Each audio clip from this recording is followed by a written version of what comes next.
Agora vamos falar sobre o tão esperado milênio. E este é um tema muito complexo. Na conferência anterior, na qual tratamos da vinda de Cristo, vimos que quando Cristo voltar, ele não toca a terra. Ele fica no ar. E os escolhidos são reunidos e se encontram com ele no ar. Há, com certeza, outros versículos na Bíblia em que Cristo desce e toca o Monte das Oliveiras, por exemplo. E teremos que tratar desses versículos também. Mas é evidente, como vimos, que quando Cristo vem, os escolhidos são reunidos, há uma ressurreição, e todos sobem aos céus e se encontram com ele no ar. E os outros são destruídos pela vinda do Senhor. Agora, esse tão ansiado milênio é uma questão muito importante no tempo que estamos vivendo e existem várias doutrinas. Uma é o amilenialismo e ensina que não existe um período específico de 1000 anos. O período se aplica a toda a história da Igreja. E esta é a opinião que é mantida pelo catolicismo romano e alguns grupos protestantes conservadores. Eles defendem o amilenialismo, isto é, que não existe um período de 1000 anos em que a Igreja reina. Mas também existe o pós-milenialismo. Esta opinião defende a ideia que o reino é uma realidade presente, porque Cristo reina em sua Igreja. Todas as nações se converterão a Cristo antes da vinda de Cristo. O período anterior à sua vinda será pacífico e o Evangelho se estenderá a todas as nações. Tanto a Confissão Luterana de Augsburg quanto a Confissão Puritana de Westminster subscrevem a este ponto de vista. Bem, a Bíblia não ensina isto em absoluto.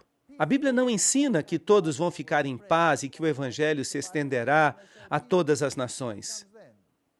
A Bíblia disse que quando disserem paz, paz, o que vem depois? Destruição repentina. Assim que nem o amilenialismo e nem o pós-milenialismo representam a opinião bíblica. Mas nós também temos o pré-milenialismo. E temos o pré-milenialismo dispensacionalista, que ensina um arrebatamento secreto antes da tribulação. E isso, nós já vimos, não é bíblico. O reino do milênio chega a seu cumprimento na nação judia. É isso que eles ensinam. Mas a nação judia, de acordo com a Bíblia, chegaria a seu fim depois das 70 semanas. E depois o evangelho seria pregado aos gentios.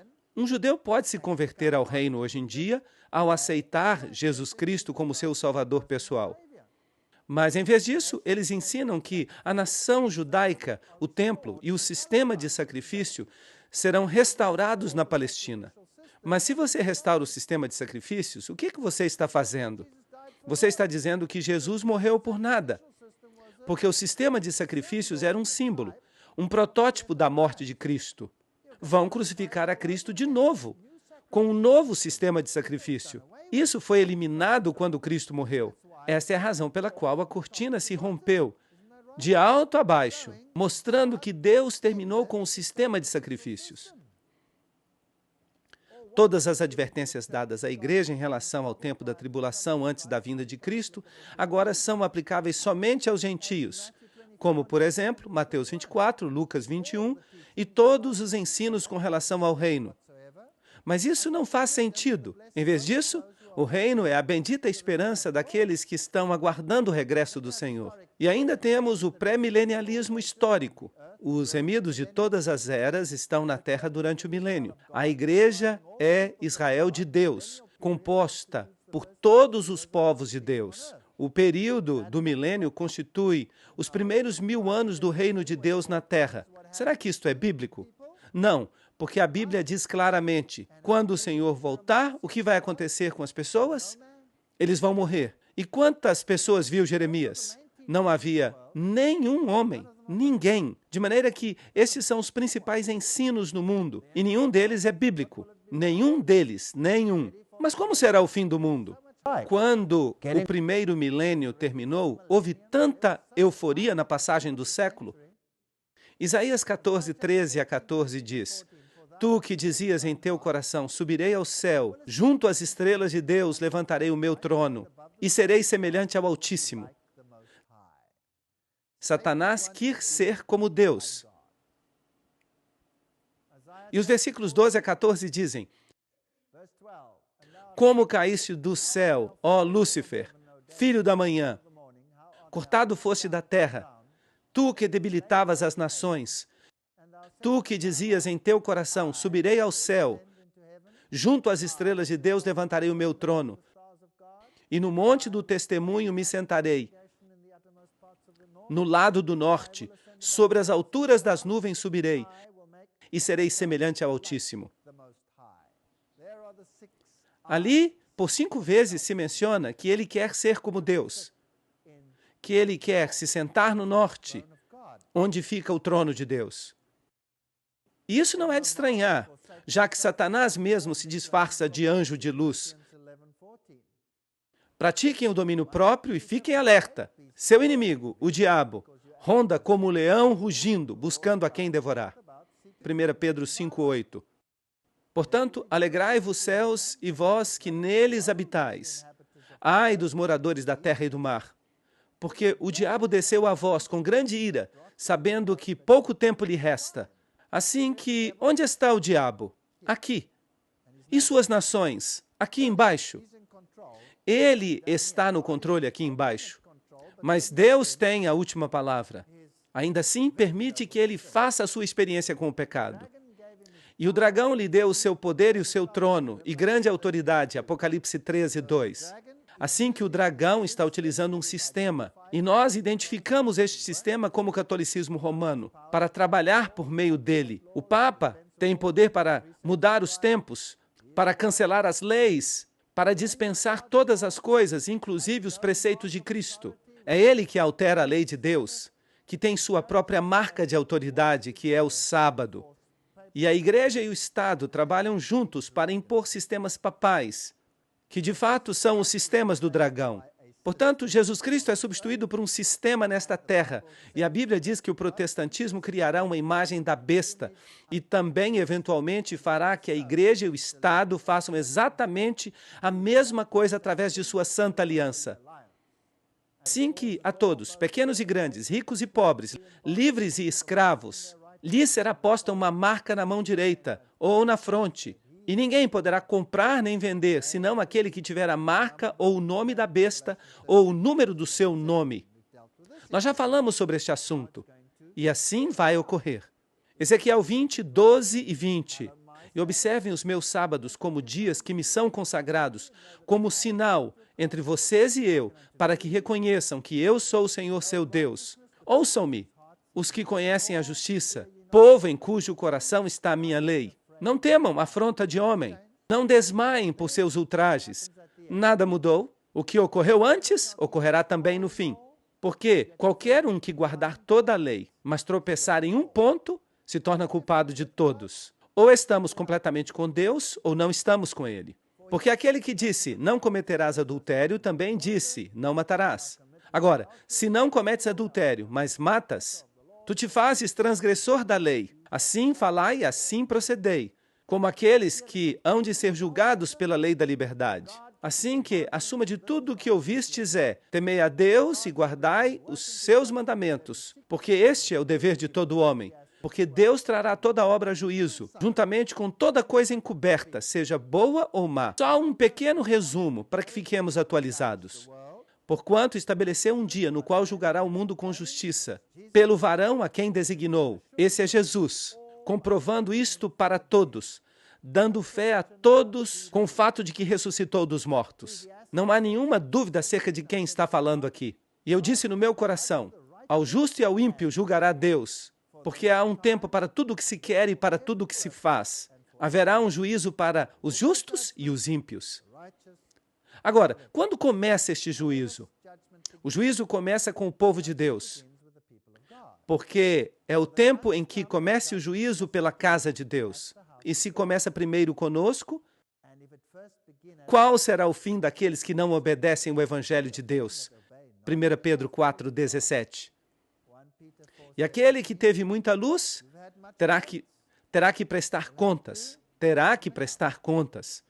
Quando somos julgados, Deus nos revela nosso caráter e nos disciplina para que possamos ser refinados.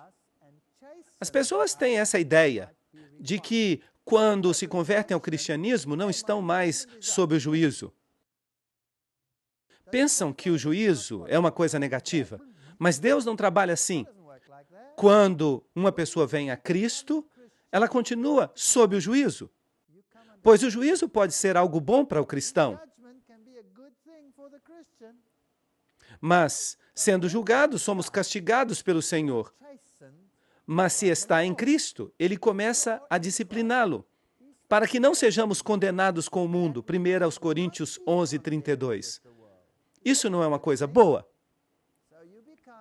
De maneira que, quando uma pessoa se converte ao cristianismo, essa pessoa aceita Jesus Cristo, mas esta pessoa deve estar disposta a mudar. E o que ocorre se uma pessoa não está disposta a mudar? Sem a santificação, não veremos a Deus. Hebreus 12:14. Mas alguém pode dizer, quero ser cristão, aceito a Jesus Cristo. Sou cristão. Mas e depois? Agora o Senhor lhe diz, muda. Mas se a pessoa diz, não, eu já estou salvo, não tenho que mudar. Será que vai ser salvo ou não? Não. Quando uma pessoa entra nesse juízo, Deus lhe mostra o seu caráter. E essa pessoa tem que mudar pela graça de Deus. E como já expliquei antes, Ele usa também aqueles que amamos. E usa aqueles que estão na igreja para nos ajudar a mudar. A mensagem dos 3 anjos sai ao mundo. A primeira mensagem do anjo, lembram-se? O evangelho eterno, a hora do juízo chegou. A segunda mensagem do anjo, Babilônia caiu. E o terceiro anjo, a marca da besta. Esta é a advertência, a última advertência à terra. E depois disso, o que acontecerá? Apocalipse 18, 1-4. Nós já lemos isso. Babilônia caiu, se converteu em guarida dos demônios imundos. A igreja já não prega mais o que deve pregar. E todos se envolvem com ela, os reis, os mercadores. E por isso terão que enfrentar as consequências. Apocalipse 16, 13-14 fala dos espíritos imundos, como rãs que saem ao mundo e reúnem a todos para a poderosa batalha. Esses espíritos de demônios fazem sinais e vão aos reis da terra em todo o mundo para reuni-los para a batalha do grande dia do Deus Todo-Poderoso. E nós vimos que nós vamos precisar de paciência e que vamos ter que nos apegar à obediência a Deus e à fé em Jesus. E logo sai o decreto. O que é injusto, continua injusto. E o que é imundo, continua imundo. Apocalipse 22, 11. Fecha a porta da graça. E será um tempo de angústia, qual nunca houve desde que há pessoas até agora. Assim que esta é a sequência. Percebem como tudo vai acontecer? A última mensagem sai, não aceitem a marca da besta que lhes será imposta, as pessoas vão ser obrigadas a observar o domingo papal e as leis papais, e quem não estiver de acordo com isso, se essa pessoa observa as leis bíblicas, será igual ao que o faraó fez. Um decreto. Não se pode descansar, não haverá sábado. E qual vai ser a resposta de Deus? As pragas. E haverá um tempo de angústia qual nunca houve antes. E vi outro sinal nos céus, grande e admirável. 7 anjos que tinham as 7ª últimas pragas. Assim que chega a retribuição, porque nela se consuma a ira de Deus. Apocalipse 15, 1. Agora, a primeira praga atinge a terra. A segunda atinge o mar. A terceira atinge as fontes e os rios. E a quarta, o sol. E a terra é queimada. O mar e as fontes viram sangue. E nós vimos os paralelos quando estudamos as trombetas do Apocalipse. Lembram-se disso? Mas, contudo, as trombetas atingiam somente 1/3.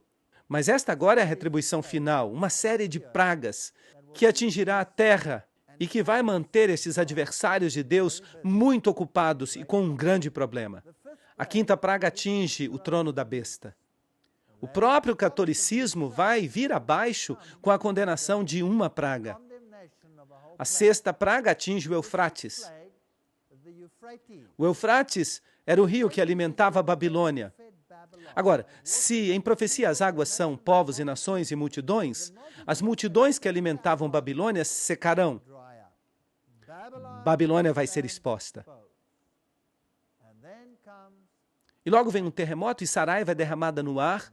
O 7º anjo derramou a sua taça no ar.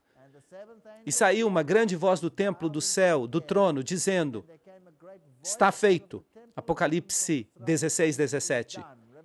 Assim que depois das pragas, então vem a destruição final na última praga.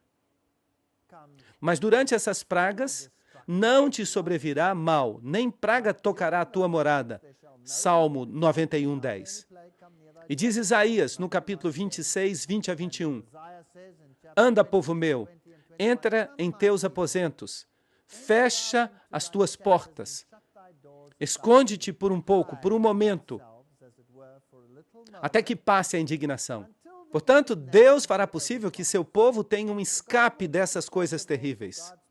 Porque eis que o Senhor sai do seu lugar para castigar o morador da terra por sua maldade contra ele. E a terra revelará o sangue derramado sobre ela, e não encobrirá mais a seus mortos. Haverá uma ressurreição. Assim que antes da vinda do Senhor, o povo de Deus está protegido das pragas, escondido. Deus protege o seu povo. Esta é uma promessa maravilhosa. O seu pão será dado e suas águas serão certas. Isaías 33, 16. Não será preciso ter medo de nada. Mas com respeito à vinda do nosso Senhor Jesus Cristo e nossa reunião com Ele, nós rogamos, irmãos, que não se deixem mover facilmente de seu modo de pensar. Nem fiquem conturbados, nem por espírito, nem por palavra, nem por carta como se fosse nossa, no sentido de que o dia do Senhor está próximo, que ninguém os engane, de modo algum. Porque esse dia não virá sem que antes venha a apostasia, de maneira que há uma apostasia, e se manifeste o homem do pecado, o filho da perdição. Bem, já vimos isso.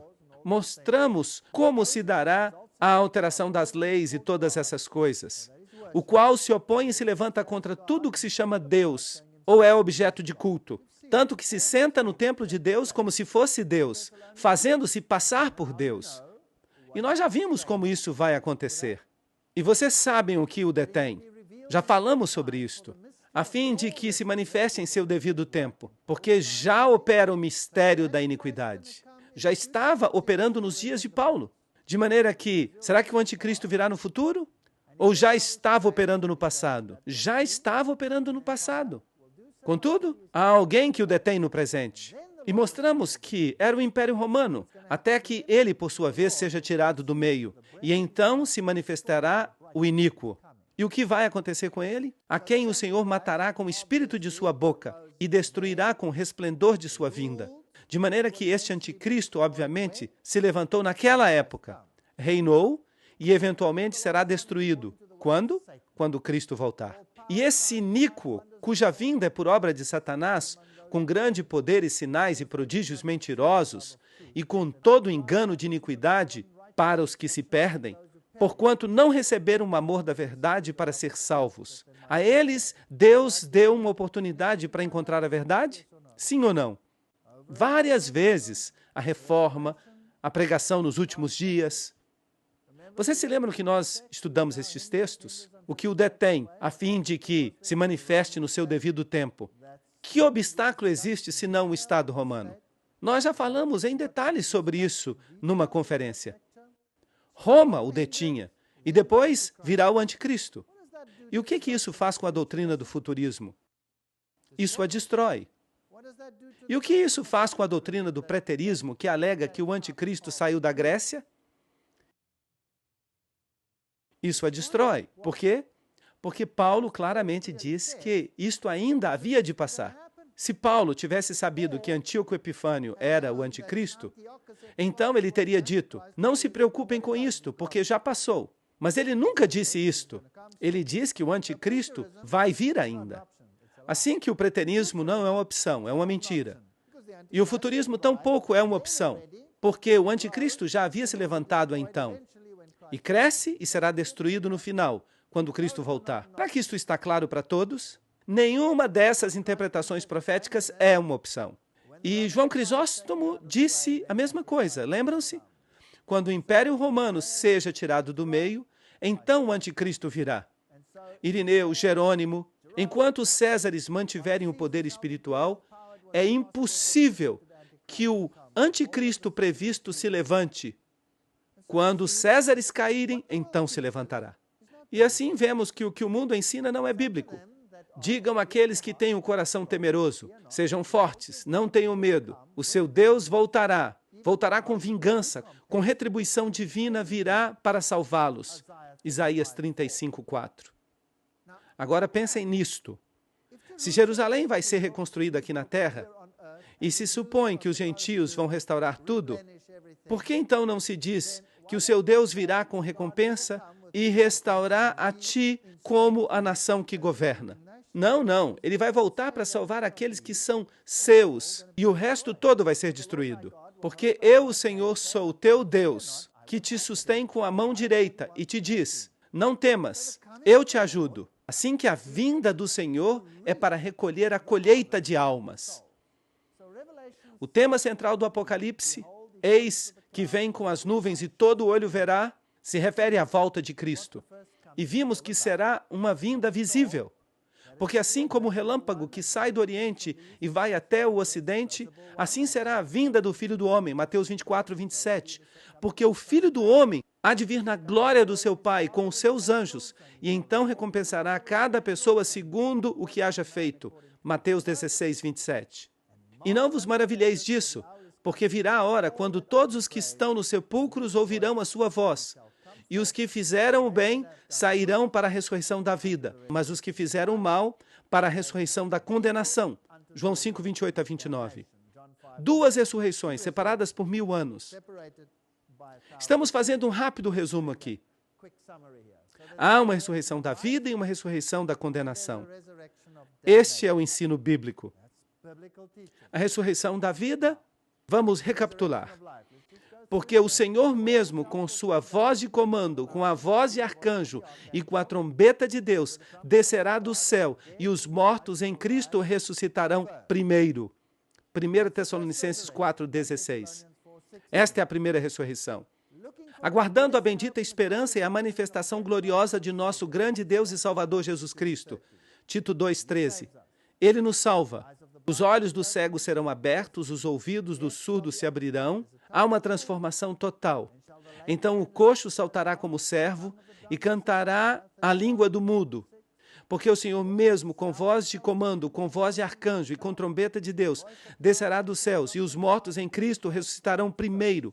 Nós seremos transformados, porque o que é corruptível tem que se revestir do que é incorruptível, e o mortal de imortalidade. Isso vai acontecer na vinda de Cristo. Logo, aqueles que estamos vivos, os que ficamos, seremos arrebatados junto com eles nas nuvens, para nos encontrar com o Senhor nos ares. 1 Tessalonicenses 4:17.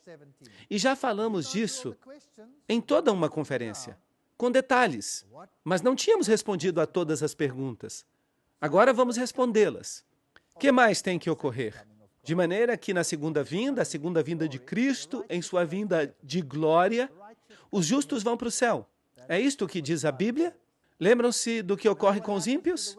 Porque o grande dia da sua ira chegou. E quem poderá subsistir? Eles se esconderão nas covas e entre as rochas das montanhas. E dirão, caiam sobre nós. A ira do Cordeiro chegou. E o Senhor quebrantará os reis nesse dia. E encherá esses lugares de cadáveres. É isso que diz a Bíblia. Salmo 110, 5-6. Agora, aqui está a resposta do Senhor às frases egoístas que lemos anteriormente sobre Satanás. Naquele dia exterminarei a tua cavalaria e destruirei os teus carros de guerra. Exterminarei as cidades de teu país e derrubarei as tuas fortalezas. Porei fim a tuas feitiçarias e não terás mais adivinhos. Acabarei com os teus ídolos e com os teus monumentos sagrados. Nunca mais voltarás a prostrar-te diante das obras das tuas mãos.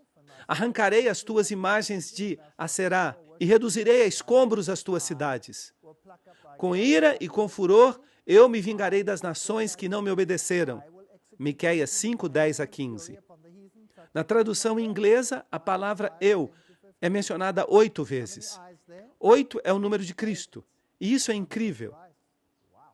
Pequenos paralelismos na Bíblia. De maneira que Cristo vem para pôr fim ao reino de Satanás nesta terra. Será que isto é bíblico? Muito bem. Assim que os ímpios vivos morrem na vinda de Cristo. E o que vai acontecer com este planeta? E o que vai acontecer com Satanás? Esta é uma boa pergunta. Vi, além disso, um anjo que descia do céu com a chave do abismo e uma grande cadeia na mão. Sujeitou ao dragão, aquela serpente antiga que é o diabo, Satanás, e o prendeu por 1000 anos. Apocalipse 20, 1 e 2. De maneira que Satanás vai ser preso por quanto tempo? 1000 anos. E de que forma será preso? Com cadeados literais? Não. Ele será preso numa cadeia de circunstâncias, por 1000 anos. Salmos 68, 6. Deus faz que o solitário viva em família e liberta aqueles que estão presos em grilhões, mas os rebeldes habitam em terra seca. Percebem que existem cadeias de circunstâncias? E por que Satanás será preso durante 1000 anos nas circunstâncias nas quais se encontra? Porque não vai existir ninguém ao seu redor. Não vai haver ninguém para que ele possa enganar. Ele não vai ter nada o que fazer, mas vai estar confinado a este planeta. Ele vai permanecer aqui 1000 anos sem nada neste planeta. Vai descansar dos seus trabalhos durante 1000 anos. E este é o milênio, 1000 anos. Lembram-se de Jeremias 4:26? Olhei e eis que o campo fértil era um deserto, e todas as suas cidades estavam assoladas diante do Senhor, diante do ardor de sua ira. Assim que, quantas cidades vão sobrar neste planeta? Nenhuma. As cidades estarão assoladas, destruídas, e jazerão os mortos do Senhor naquele dia. Quando a Bíblia, nestas profecias, diz este dia, significa a vinda do Senhor. Desde um extremo da terra até o outro, não serão recolhidos, não serão sepultados. Como esterco ficarão sobre a face da terra. Nós já lemos estes textos. Todos vão morrer. De maneira que na segunda vinda de Cristo, Jesus volta, os vivos sobem, os justos mortos são ressuscitados, os ímpios vivos são mortos. E como vamos nos encontrar com o Senhor? Nas nuvens, com os anjos. Onde nos encontramos com Ele? No ar. Isto é bíblico. Mas os outros mortos não voltarão a viver até que se cumpram os 1000 anos. Apocalipse 25. De maneira que 1000 anos separam a primeira da segunda ressurreição. E nada vai acontecer neste planeta. Portanto, aqui estamos em nossos dias, depois Jesus volta, depois a terra vai ficar desolada e Satanás vai ficar preso. Abissos significa desordenada e vazia. A palavra de Gênesis 1:2. A terra retorna ao seu estado de abissos, desordenada, vazia, destruída. E ali vão estar apenas os demônios que a habitam. A terra fica então numa condição desgarrada, obscura, o abismo no qual Satanás será forçado a permanecer durante 1000 anos. E ele vai ver a todos esses cadáveres espalhados, mas ele não tem poder para ressuscitá-los. E o que vai acontecer com os justos durante o milênio? Vamos ler acerca disso em Apocalipse 26. Serão sacerdotes de Deus e de Cristo e reinarão com ele 1000 anos. Onde isso vai acontecer? Vai acontecer no céu, certo? E vi tronos e se sentaram sobre eles os que receberam a faculdade de julgar. Apocalipse 20, 4. Bem, tem uma pergunta. Se Jesus vem nas nuvens do céu e separa os justos dos injustos, se todo o juízo foi dado a Jesus, então esse juízo, no momento da sua vinda, já vai ter ocorrido, certo? Então, em que juízo estão agora envolvidos os santos? Eles estão aqui, todos têm tronos, e o juízo lhes é dado e eles podem abrir os livros. Ou não sabeis que os santos hão de julgar o mundo? Ou não sabeis que vamos julgar os anjos? Incrível! E eu pergunto, que anjos? Os anjos caídos. 1 Coríntios 6, 2 a 3. Portanto, Satanás será julgado. O juízo revela que Deus fez todo o possível para salvar a todas as pessoas. Certamente, Senhor Deus Todo-Poderoso, os teus juízos são verdadeiros e justos. Apocalipse 16, 7. Eu chamo este juízo de juízo da verificação. Deus já julgou o mundo. Jesus então volta. Separa os ímpios dos justos. Os justos vão com ele para o céu. Ele lhes preparou um lugar. Eu vou e virei outra vez e os tomarei para mim mesmo. Ele os leva para o céu. E agora eles têm uma oportunidade de ver se Deus foi justo. E podem revisar os livros e verificar o caso de todos os indivíduos que já viveram. E entender a catástrofe do pecado desde o seu princípio até o fim. E, por exemplo, se uma pessoa tem uma pergunta, onde está fulano de tal? Era uma pessoa tão boa? Ou, por que esta pessoa está aqui? O que ele está fazendo aqui? Então teremos a oportunidade de procurar nos livros. E o que revelarão os livros? Que Deus foi justo e equitativo em todas as suas ações. E poderemos ver todo o processo do pecado. Cada indivíduo. Incrível, imagine isso. 6.000 anos de história. Isso vai ser algo significativo, vai ser um longo processo. E enquanto estivermos aqui, poderemos crescer no conhecimento e na sabedoria e ser totalmente transformados no transcurso do período de 1.000 anos, naquilo que Deus havia previsto que fôssemos. Seremos instantaneamente mudados na sua vinda. Mas imaginem o que aprenderemos no céu. Quantas perguntas teremos? Um número incrível de perguntas. E Deus as responderá pessoalmente. E nós poderemos comprovar tudo isso. E vamos dizer, certamente, Senhor Deus Todo-Poderoso, teus juízos são verdadeiros e justos. Ele é justo. Mas ainda assim é triste. E se você não encontrar ali uma pessoa que você realmente amava? De maneira que durante o milênio os justos estão no céu. A terra está desolada. Satanás está preso. E o juízo de verificação ocorre no céu. O juízo que Jesus executou agora é dado aos santos para que o verifiquem. Revisem. Vejam se o meu juízo foi justo.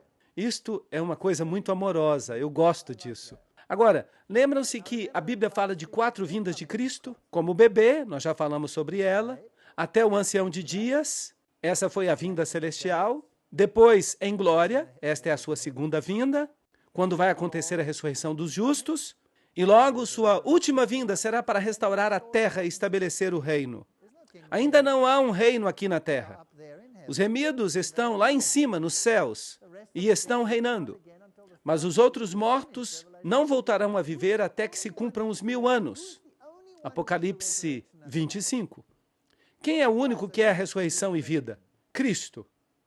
Então, quem é que os vai ressuscitar? Cristo vai ressuscitá-los, obviamente. Isso significa que ele vai ter que voltar a esta terra para ressuscitá-los, certo? Bem, vamos dar uma olhada nisso. Quando os 1.000 anos se cumprirem, Satanás será solto de sua prisão e sairá a enganar as nações. Apocalipse 27 a 8. De onde vêm agora estas nações? O que acontece depois dos 1.000 anos? Diz que o resto dos mortos não reviveu até que se cumprissem os 1.000 anos. Isto significa que depois dos 1.000 anos deve haver o quê? Uma ressurreição. E de repente aqui estão esses bilhões de pessoas, de todo tipo de nações. E Satanás olha para elas e diz, incrível, os meus voltaram. Isso tem sentido? Tem sentido, bastante sentido. Assim que ele sai, os engana de novo. E como os engana? Provavelmente ele diz, fui eu que ressuscitei vocês. Eu ressuscitei. Assim que há uma ressurreição de condenação. Zacarias 14, 3 e 4. Depois sairá o Senhor e pelejará contra aquelas nações, como pelejou no dia da batalha. Então estamos diante de outra guerra, outra guerra. E se firmarão seus pés naquele dia sobre o Monte das Oliveiras, que está diante de Jerusalém para o Oriente, e o Monte das Oliveiras se partirá ao meio, em direção ao Oriente e ao Ocidente, fazendo um vale muito grande, e a metade do monte se apartará para o norte, e a outra metade para o sul. Zacarias 14, 3 e 4. Que Jerusalém é esta? Será a velha Jerusalém aqui embaixo? Não foram por acaso destruídas todas as cidades? Sim. Então, de onde sai esta Jerusalém? Agora o Senhor não permanece no ar, para que os demais vão se encontrar com ele. O que ele faz? Ele desce. E quando ele que não tem pecado, toca esta terra contaminada, o que acontece? Bum! Uma poderosa planície se abre e se purifica. Para quê? Para que algo desça. E eu, João, vi a santa cidade, a nova Jerusalém, descer do céu, de Deus, disposta como uma esposa ataviada para seu marido. Apocalipse 21, 2. Será que estamos falando aqui da velha Jerusalém?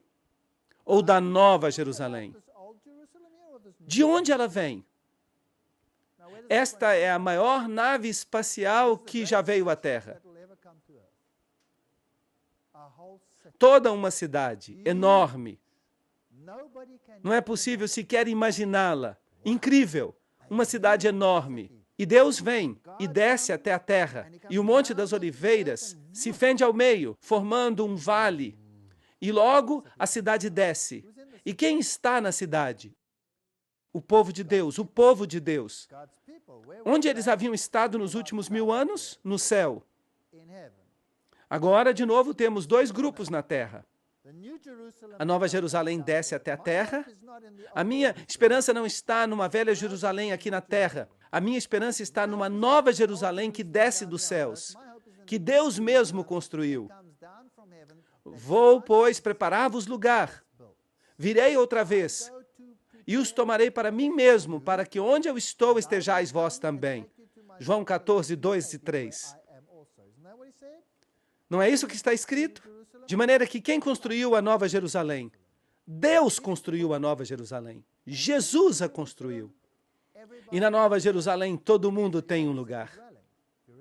Todo mundo tem um lar naquela cidade. Vocês percebem isso? Com ruas de ouro. Uma casa na cidade com ruas de ouro. Enfeitada como uma esposa ataviada para seu marido. Isto é algo incrível. Toda uma cidade descendo com ruas de ouro. Então, enquanto Satanás estava preso, desce a cidade santa. E o que acontece depois disso? Acontece uma ressurreição, Apocalipse 27. Quando os 1000 anos se cumprirem, Satanás será solto da sua prisão. Agora, há outra coisa que precisamos lembrar. A última parte do Apocalipse é um quiasma. Os acontecimentos estão escritos em sentido inverso, para que fique no centro o grande clímax do livro do Apocalipse. Portanto, os acontecimentos são descritos ao inverso. Por isso, devemos ler um depois do outro. Quando os 1000 anos se cumprirem, Satanás será solto da sua prisão. Há uma segunda ressurreição, todos os ímpios estão ali de novo, Satanás tem Napoleão do seu lado, Adolf Hitler está ali, estão todos prontos para ir e sairá a enganar as nações que estão nos 4 cantos da terra, Gog e Magog. E isso é interessante, a fim de reuni-los para a batalha. E o número deles é como a areia do mar. Ele tem um enorme exército. E ele vê a Nova Jerusalém. E o tamanho dela é aproximadamente a área da Polônia.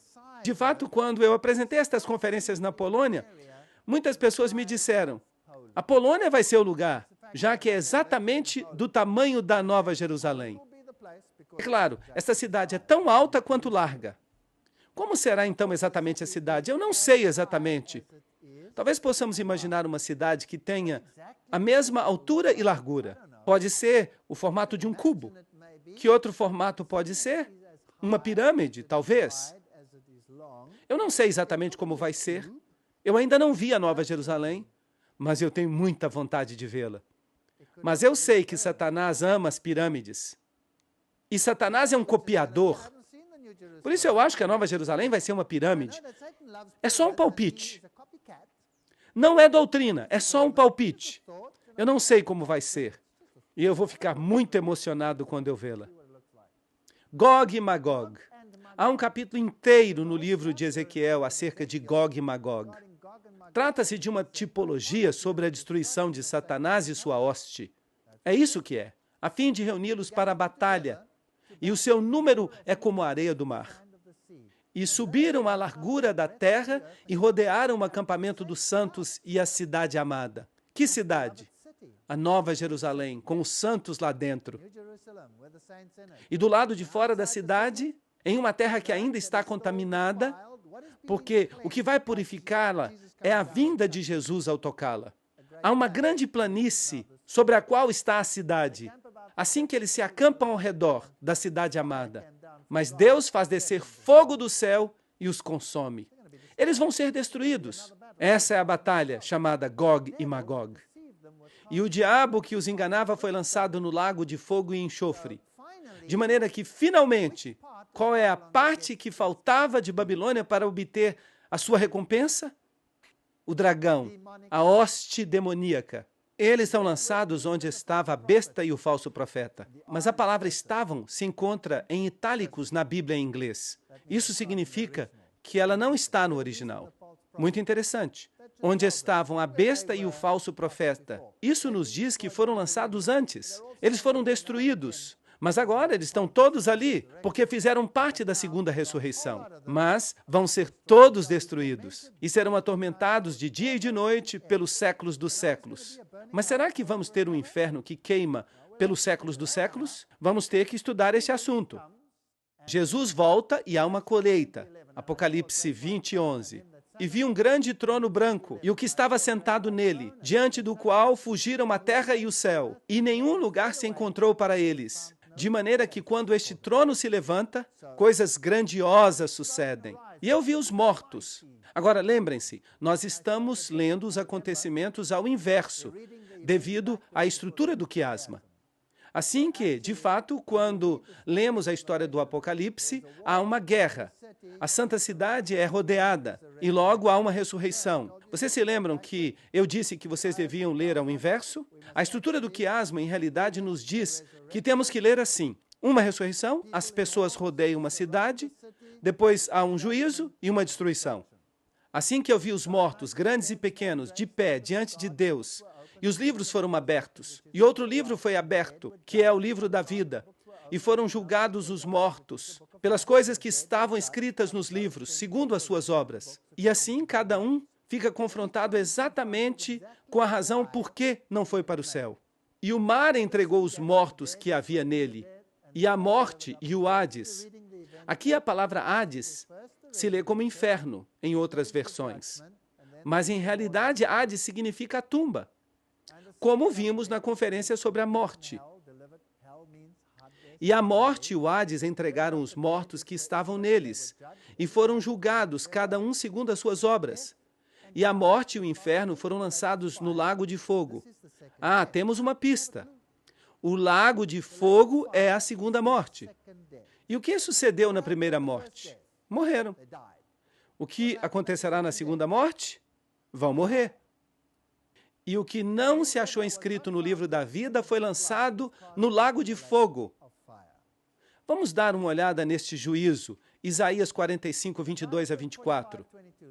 Olhai para mim e sede salvos, todos os termos da terra, porque eu sou Deus, e não há outro. Eu mesmo fiz o juramento, da minha boca saiu a palavra com justiça, e não será revogada, que diante de mim se dobrará todo joelho, e jurará toda língua.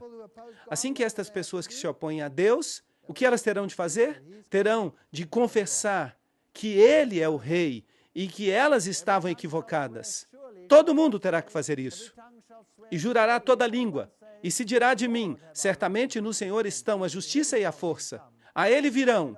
E todos aqueles que contra Ele se enaltecem serão envergonhados. Este dia vai vir. E Romanos 14, 11 diz, porque está escrito, vivo eu, diz o Senhor, que diante de mim se dobrará todo joelho e toda língua confessará a Deus. Que mal é preservado no dia da destruição? Guardado será no dia da ira. Jó 21:30. Todos eles vão ser destruídos. De maneira que esta batalha de Gog e Magog, quando acontecerá? Vamos falar sobre isso na próxima parte.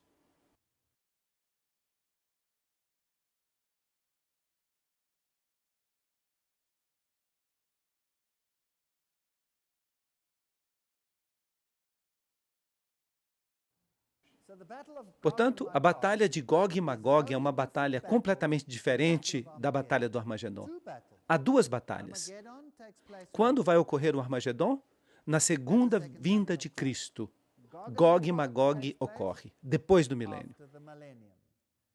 Gog e Magog, a multidão dos ímpios de todos os tempos ressuscitados para o juízo.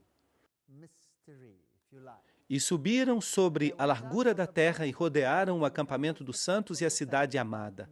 Apocalipse 29. Assim que os ímpios são julgados, são ressuscitados e julgados. E Satanás vê a hoste que tem em torno de si, e com isso ele se anima e diz: vamos conquistar a cidade celestial, vamos. E o que sucede então? E de Deus desceu fogo do céu e os consumiu. Apocalipse 29. São destruídos pelo fogo. E quanto tempo dura o fogo? O fogo que baixa do céu, Salmo 37, 20. E os inimigos do Senhor serão consumidos. Serão dissipados como fumo. E fogo os consumirá. Salmo 21, 9. Há uma perfeita harmonia na Bíblia. Você pode verificar isso. Esta é a segunda morte, Apocalipse 20, 14. Mas por que Deus faz isto? Bem, em primeiro lugar, terão que dar conta do que fizeram com suas vidas. Em segundo lugar, terão que reconhecer que Deus amou aos que estão na cidade. Porque com frequência eles os haviam perseguido. Eles os queimaram, eles os apedrejaram, eles fizeram inquisições, eles os massacraram implacavelmente. Então eles terão que reconhecer que Deus os amou. E há uma coisa a mais. O que se passou com a pessoa que alguém pensava que deveria ter sido salva? O juízo revela que esta pessoa não deveria ter sido salva. Mas talvez alguém diga, se apenas eles pudessem ter visto, quem sabe não teriam sido tão contrários a Deus. Mas quando são ressuscitados, todos verão a mesma animosidade e ódio, tanto neste rosto quanto em todos os outros. E as pessoas se darão conta de uma vez por todas. Incrível! Deus sabe o que está fazendo. E irão eles para o castigo eterno e os justos para a vida eterna. Mateus 25, 46. Agora nós temos que falar da doutrina do castigo eterno. Será que Deus vai queimar essas pessoas para sempre? Então, como podemos explicar a palavra consumidos? O que significa na mentalidade hebraica o castigo eterno? Vejamos Apocalipse 14, 11. E a fumaça de seu tormento sobe pelos séculos dos séculos, e não tem repouso, nem de dia nem de noite, aqueles que adoram a besta e a sua imagem, nem ninguém que receba a marca do seu nome. O que significa isto? Para todo sempre. Ou, em outra versão, pelos séculos dos séculos. Vamos dar uma olhada no paralelismo. Salmo 92, 7. Os ímpios brotam como a erva e florescem todos os que operam iniquidade, para ser destruídos para sempre. Assim que a Bíblia tem que estar em harmonia com ela mesma. Assim que serão destruídos para sempre. Porque será um dia de vingança para o Senhor, um ano de retribuições pela causa de Sião. Haverá uma retribuição. Os ribeiros de Edom se transformarão em piche, e o seu pó em enxofre, e sua terra se tornará em piche ardente. Nem de noite nem de dia se apagará. Para sempre a sua fumaça subirá. De geração em geração será assolada. de século em século, ninguém passará por ela. Isaías 34, 8 a 10. Será que há aqui uma contradição? Bem, vamos a Judas 7. Como Sodoma e Gomorra e as cidades vizinhas, as quais, da mesma maneira que aquelas, fornicaram e seguiram os vícios contra a natureza, foram postas, por exemplo, sofrendo o castigo do fogo eterno. Mas eu pergunto, por acaso estão Sodoma e Gomorra ainda se queimando? Não. Então, o que aconteceu foi que o fogo ardeu até que Sodoma e Gomorra fizessem o quê? Desaparecessem. E as consequências duram por quanto tempo? Duram eternamente. Vamos a 2 Pedro 2,6. E sim condenou para a destruição as cidades de Sodoma e Gomorra, reduzindo-as a cinzas, e pondo-as, por exemplo, daqueles que haviam de viver impiamente. De maneira que temos aqui um protótipo. Quando estas cidades foram queimadas, as consequências foram eternas. Bem, talvez isso não seja suficiente para a maioria das pessoas. Então falemos deste fogo inextinguível. Jeremias pode nos dar uma pista. Jeremias 17, 27. Mas se não me ouvirdes para santificar o dia de sábado, e para não trazer carga, nem colocá-la nas portas de Jerusalém no dia de sábado, eu acenderei um fogo em suas portas, e consumirei os palácios de Jerusalém, e não se apagará. Aqui temos um fogo inextinguível. Esse fogo será aceso e não se apagará. Aqui temos uma tipologia de um fogo inextinguível. Vamos a Jeremias 52, 12 e 13. E no mês quinto, aos 10 dias do mês, que era o ano 19 do reinado de Nabucodonosor, rei de Babilônia, veio a Jerusalém Nabuzaradã, capitão da guarda, que ficava diante do rei de Babilônia, e queimou a casa do Senhor. Vejam que o templo foi queimado, e a casa do rei, e todas as casas de Jerusalém, e as destruiu com fogo, todo edifício grande. E assim que este fogo inextinguível foi posto em ação. 2 Crônicas 36, 19 a 21, toma esta analogia e diz: e queimaram a casa de Deus. Simplesmente estão explicando o que ocorreu. E romperam o muro de Jerusalém, e consumiram a fogo todos os seus palácios, e destruíram todos os seus objetos mais desejáveis. Os que escaparam da espada foram levados cativos à Babilônia, e se tornaram servos dele e de seus filhos, até que veio o reino dos persas. Para quê? Para que se cumprisse a palavra do Senhor pela boca de Jeremias. Assim que, em outras palavras, quando Jeremias disse que vai se queimar com fogo inextinguível, aqui se diz que cumpriu quando queimaram a casa de Deus. Certo ou não? Será que esse fogo continua ardendo? Não. Mas e as consequências disso? Vão durar quanto tempo? Eternamente. Até que a terra haja gozado de seu repouso. Porque todo o tempo de seu isolamento repousou. Até que os 70 anos se cumprissem. Portanto, Malaquias 4:1. Porque eis que vem o dia ardente como um forno, fogo inextinguível, e todos os soberbos, e todos os que fazem maldade serão como estopa. Aquele dia que virá os abrasará. Assim disse o Senhor dos Exércitos, e não deixará nem raiz, nem ramo. Malaquias 4:1.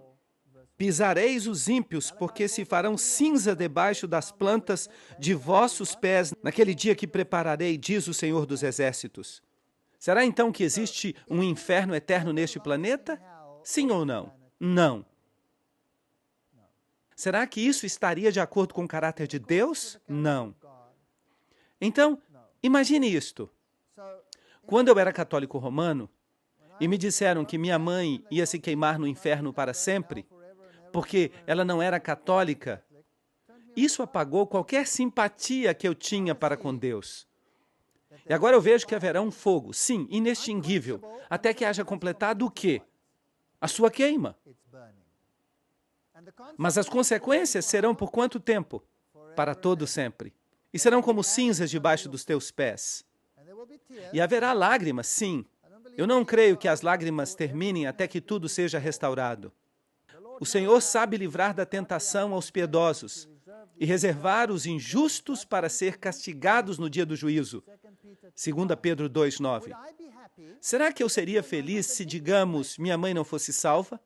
Eu creio que Deus vai julgá-la pela luz que ela recebeu e tenho uma esperança de vê-la no reino de Deus. Mas digamos que ela não seja salva e digamos que eu seja salvo. Será que eu poderia ser feliz se eu a visse queimando no inferno para todo sempre?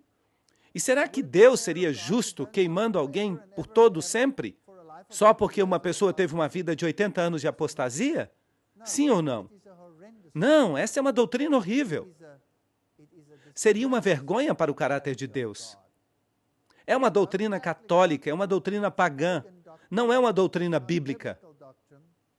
E as pessoas leem na Bíblia, sim, porque distorcem o texto, porque não tomam os paralelismos que estão na Bíblia, e por isso serão castigados, 2 Pedro 2,9. E o que vai ocorrer com Satanás? Ó, querubim protetor, eu tirei fogo do meio de ti, o qual te consumiu e te transformou em cinzas sobre a terra. Ezequiel 28, 16 e 18. O que acontece então com o diabo e seus anjos? Vão ser destruídos. Por quanto tempo? Para sempre. Portanto, o problema do pecado será resolvido de uma vez por todas. O pecado vai desaparecer. E ouvi uma grande voz do céu que dizia: Eis o tabernáculo de Deus com os homens. Ele habitará com eles, e eles serão o seu povo. E Deus mesmo estará com eles, como seu Deus, e verão o seu rosto. Apocalipse 21:3 e 22:4. Deus vai estabelecer um reino aqui, nesta terra. Mas tudo o que aconteceu até agora é que a cidade santa desceu. Houve uma ressurreição, houve um juízo, e todos os ímpios de todas as idades, e todos os demônios, e o próprio Satanás, todos são mortos. Satanás vai morrer a morte eterna, e todos os ímpios com ele. E então Deus vai dar um passo para fora, e as pessoas vão segui-lo e caminharão sobre as cinzas dos mortos. A terra será queimada e será renovada. Vi um novo céu e uma nova terra, porque o primeiro céu e a primeira terra passaram. Apocalipse 21:1. Isso não é totalmente diferente da ideia de uma Jerusalém e de um milênio de paz? Essa doutrina não faz nenhum sentido. Portanto, teremos um novo céu e uma nova terra, porque o primeiro céu e a primeira terra passaram. Apocalipse 21:1. E nós esperamos, segundo as suas promessas, novos céus e nova terra. Não uma terra velha, retocada. Não, uma terra nova, na qual habita a justiça, 2 Pedro 3,13. Então, depois do milênio, Deus vai recriar os céus e a terra. Bem, os céus são a atmosfera, que está muito contaminada, necessitando de uma limpeza. No final do milênio, a cidade santa desce, Satanás a ataca, os ímpios são destruídos, a terra é renovada. Esta é a doutrina bíblica. Vi um novo céu e uma nova terra, porque o primeiro céu e a primeira terra passaram, e o mar já não existe mais. O mar separou as pessoas. O mar é salgado.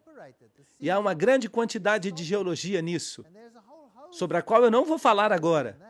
Mas haverá água, lagos gigantes, tão grandes quanto os oceanos, provavelmente. Eu não sei exatamente como é que isso vai acontecer, mas vai ser fantástico. E vai ser água doce. E o mar será 10 bilhões de vezes melhor do que o que temos hoje. E o leopardo se deitará com o cabrito, e não lhe fará mal nem dano em todo o meu santo monte. Isaías 11, 6 e 9. E o leão vai comer o quê? Palha com o boi. Isso é incrível. E o urso e a vaca apacentarão juntos. É surpreendente. Se observarmos a dieta original dos animais no mundo, veremos que as plantas da terra foram criadas para eles como alimento. Mas depois que o pecado e a morte entraram, o reino animal mudou. E alguns deles passaram a ser carnívoros. Outros continuaram herbívoros. Alguns começaram a se alimentar de carne. Foram muitos os eventos que se sucederam. Há outra conferência na qual vou falar sobre a restauração de uma perspectiva científica. Vai ser muito interessante o que vai acontecer. Mas não haverá mais morte. E as crianças poderão ir e acariciar um leão e brincar com eles. Não trabalharão em vão, não darão à luz para maldição, porque fazem parte da linhagem dos benditos do Senhor, e seus descendentes com eles. Isaías 65, 23. E onde ficará o reino? Aqui, nesta terra, depois do milênio. Os ímpios não mais existirão. Não haverá mais animais que matam. Nada disso vai voltar a acontecer. Porque eis que eu criarei novos céus e nova terra. E não haverá memória do primeiro, nem mais virá o pensamento. Isaías 65, 17. Vai haver uma mudança total neste planeta. E escutem isto. Edificarão casas e morarão nelas. Plantarão vinhas e comerão o fruto delas. Não edificarão para que outro habite, nem plantarão para que outros comam. Os meus escolhidos desfrutarão da obra de suas mãos. Isaías 65, 21 a 22. Por quanto tempo? Para sempre. Bem, se vocês me permitem fazer um resumo, vocês vão ter uma casa na cidade da Nova Jerusalém. E quem a construiu? Deus. Deus vai construir uma casa. Jesus vai construir uma casa para você, incrível. E você também vai ter uma casa de campo. E quem vai construí-la? Você pode construí-la. Do jeito que você quiser. Você pode ir com o melhor arquiteto do universo e pode dizer, o que você sugere? E você pode construí-la exatamente como você deseja. E o que mais você vai fazer lá?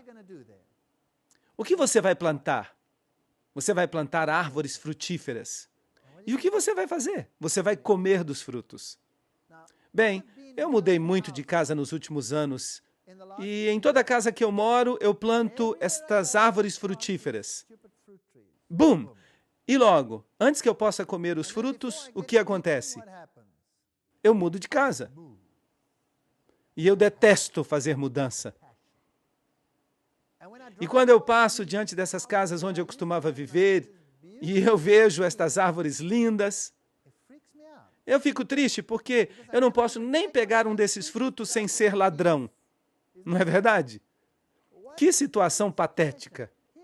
Mas aqui eu vou ter uma casa de campo. Plantarei minhas próprias coisas e eu vou poder comê-las. E vamos nos lembrar como era o sistema israelita. Era incrível. O que acontece se eu saio para passear neste planeta?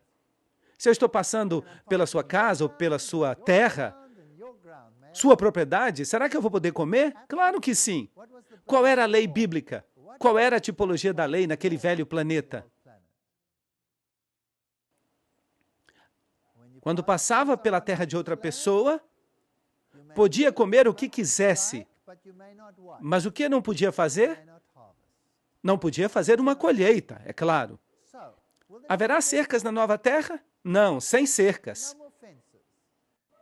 Eu vou poder passar por sua terra sem que você fique louco, porque você vai me amar e eu o amarei.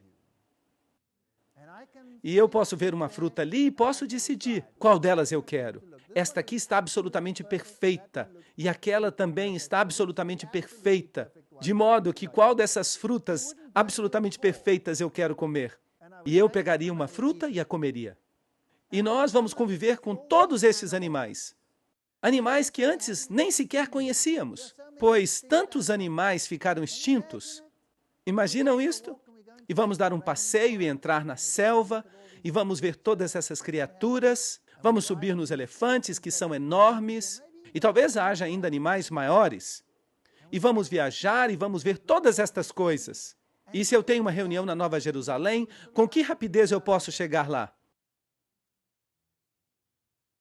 À velocidade da luz? Não, isso vai ser muito lento. E o que é mais rápido, então? Na velocidade do pensamento. Qual foi a rapidez com a qual o anjo veio a Daniel quando ele orou? Antes mesmo de pedir, ele já estava ali. E Filipe chegou perto da carruagem, e há uma tipologia aqui, e ele estava pregando ao eunuco. E no momento seguinte, ele se encontrava em uma cidade, a 100 quilômetros de distância. Com que rapidez foi? Assim. Assim que não haverá mais separação.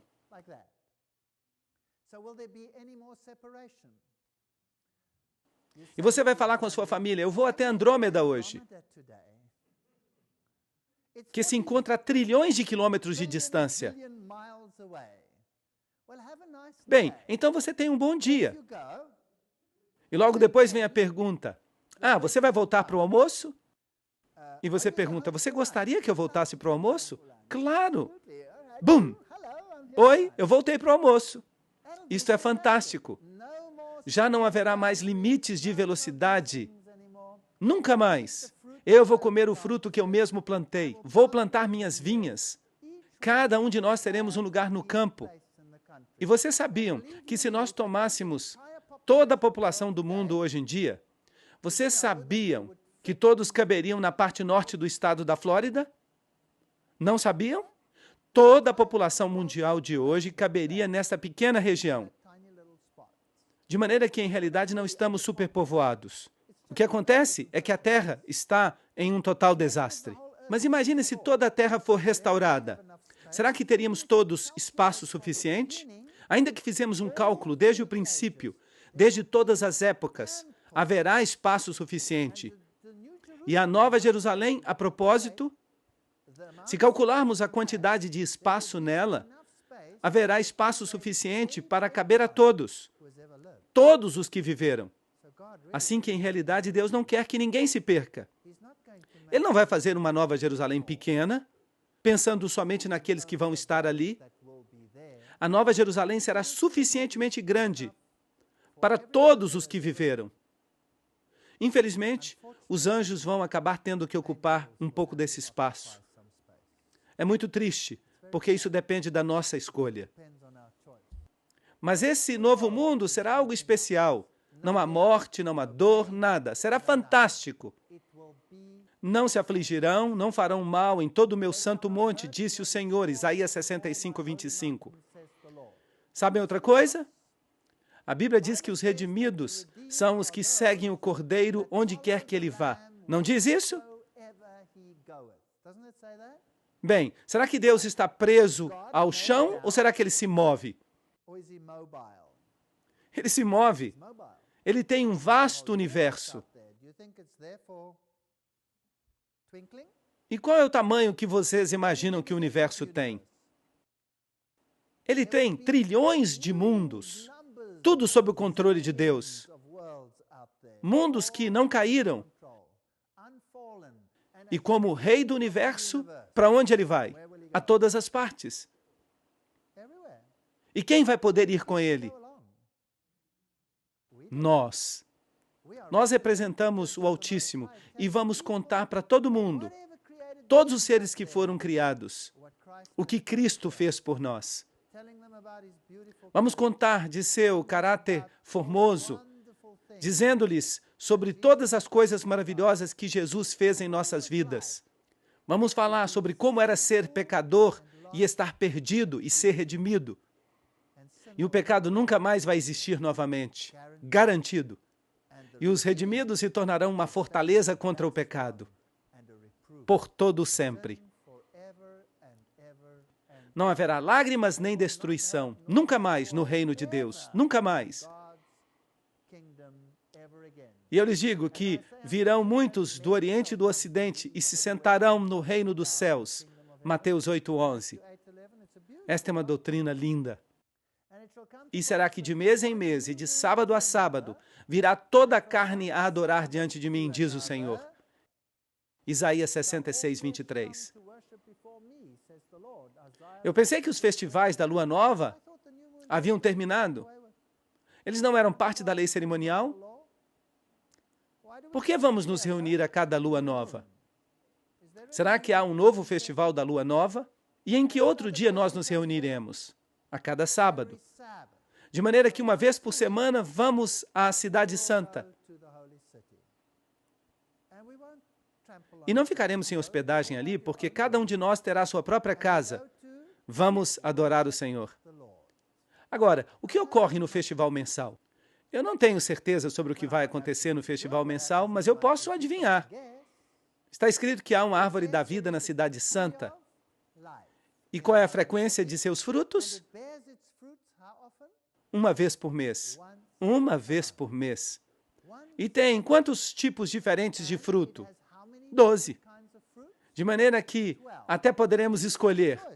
Se você não quer este, pode escolher aquele. Individualidade, liberdade de escolha. Eu gosto disso. E as folhas são para a saúde das nações, Apocalipse 22, 2. Para que isso? Talvez haja uma substância nas folhas que assegura o perfeito funcionamento do DNA para sempre. Talvez seja um restaurador de DNA. Eu não sei o que nós vamos fazer com as folhas. Talvez façamos chá com elas. Talvez um chá melhor do que o chocolate. Eu não sei, mas evidentemente as folhas são comestíveis e deliciosas. E além disso, o fruto é muito saboroso. E é uma árvore enorme. A Bíblia a descreve como de pé, dos dois lados do rio, que está no Éden, porque o Éden foi incorporado à Nova Jerusalém. Inacreditável. De maneira que uma vez por mês nos reunimos em uma festa para celebrar a eternidade ao pé da árvore da vida. E uma vez por semana nos reunimos para cantar louvores ao nosso Rei Celestial. Eu não vejo a hora de estar no céu. Não vejo a hora de chegar à Nova Jerusalém. Não vejo a hora de chegar o reino de Deus. E espero que todos vocês sejam parte desse reino também.